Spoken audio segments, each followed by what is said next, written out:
extended to every known terrain, steppes and pine forests in the north, shading into Siberia, tropical jungles and terraced rice farms in the south, from the coast with its canals, ports and fishing villages to the stark deserts of Central Asia and the ice-capped peaks of the Himalayan frontier.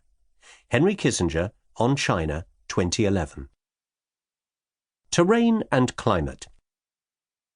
China has a total landmass of 3.7 million square miles, next in size only to Russia and Canada. At its maximum, it measures approximately 3,100 miles north to south and 3,230 miles east to west. Its land border is 14,168 miles long. Apart from the mainland, there are more than 5,400 islands, some just bare rocks that only appear at low tide. Technically speaking, it encompasses 5 time zones from the east coast across to the Russian border in the west. Most rivers flow west to east into the Pacific Ocean. The Yangtze River, Changyang, is the longest at 3,915 miles and third longest in the world after the Nile and the Amazon, followed by the Yellow River, Huanghe, at 3,395 miles, the birthplace of Chinese civilization. However, in recent years, the Yellow River has been shortened by several hundred miles for months on end, due to having dried up near its delta. China is a land of extremes, and temperatures vary widely. In northern China, summers are hot and short, winters long and cold. The humidity in the north in summer is unpleasant, around 60 to 70%, and the lack of moisture in the winter, when humidity falls to about 2%, is even worse, as are the dust storms caused by sand blowing in from the Gobi Desert. To the north of the capital, Beijing, lie the vast empty grasslands of the Inner Mongolian Plateau. Mongolia is swept by winds from Siberia and is bitterly cold in winter, sometimes as low as -35 degrees Celsius, but with fine sunny days. Harbin, China's northernmost major city, is famous for its annual winter display of huge sculptures made of ice blocks, taken from the Songhua River and lit from inside by coloured lanterns.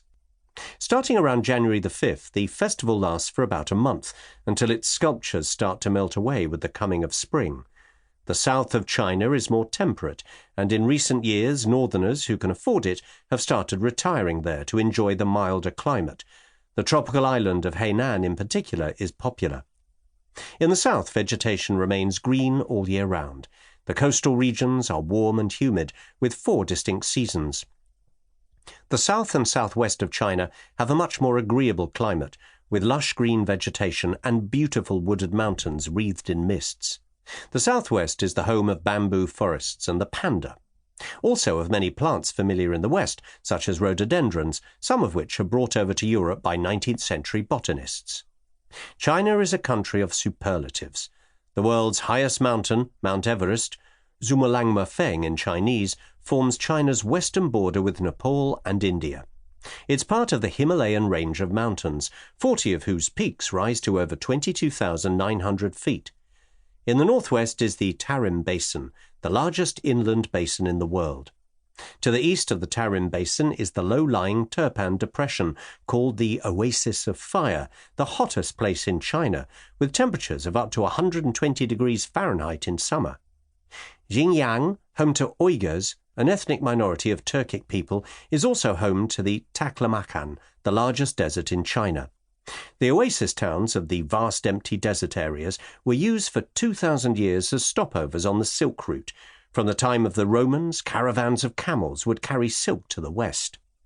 Salt from China's largest salt lake, Lop Nur, also went this way. Whoever controlled the oases could tax this traffic, so despite its arid deserts, Xinjiang was an attractive prize. Today it remains so for its vast reserves of oil and gas. Only about 20% of the terrain is suitable for agriculture. The majority of the Han population has for centuries lived mainly on the fertile floodplains at the lower reaches of the Yellow River and the Yangtze River. These 2 rivers deposit silt, which makes the floodplain the richest agricultural area in China. This is where the main cities have grown up, along with key industries. So much of China is uninhabitable that around 90% of the people, mainly Han Chinese, are squeezed into about half of the area. The government has tried to resettle people in more sparsely populated areas, such as Tibet and Xinjiang, but the